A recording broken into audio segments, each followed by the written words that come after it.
Hello guys, good morning. It's your Ingeniero Juper and welcome back to my channel. So today guys, I am going to do an unboxing and I really woke up early for this unboxing. Kasi alam nyo na, when the kids are there, wala talagang magagawang video or vlog.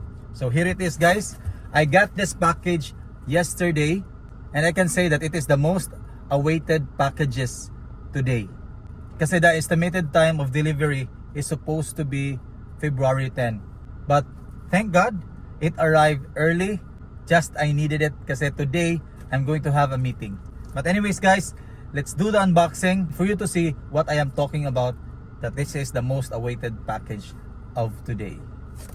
So I got this guys, January 23. Let me keep the receipts because I might be needing it in the future. And by the way, thanks to LBC, hari ng padala. Kasi very early delivery. Let's do this. Alright. Nakaka-seal guys. Wow. Okay. Very safe. So this is the LBC box. I have the official receipt.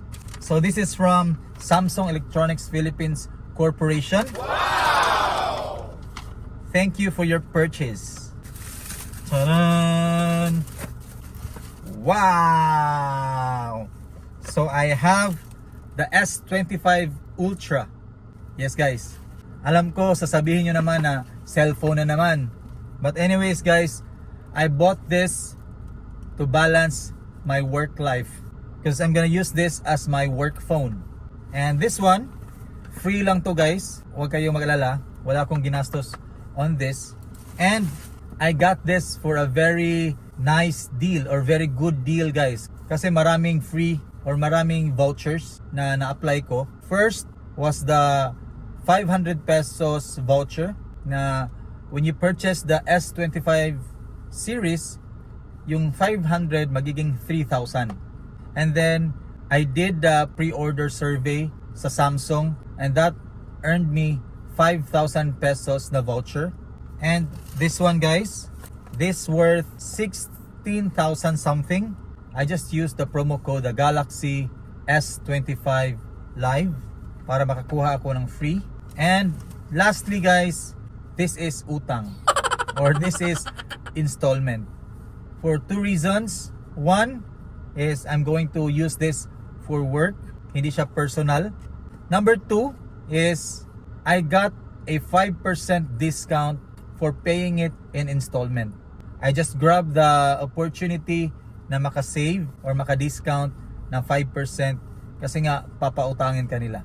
But anyways guys, those are just their way of having you get their latest Samsung S25 Ultra. So that's it guys. I'll make a separate video para sa unboxing para makita nyo kung worth it ba ang S25 Ultra. And by the way guys, the very reason why I bought this is for work and etong S Pen.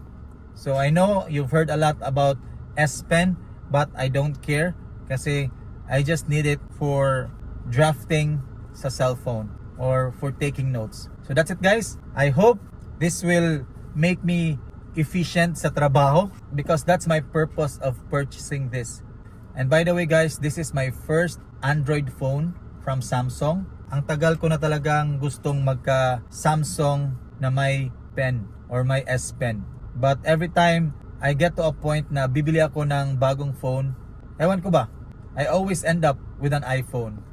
But anyways guys, tinapangan ko na. This is the time that I will get my Samsung Galaxy S25 Ultra para sa trabaho.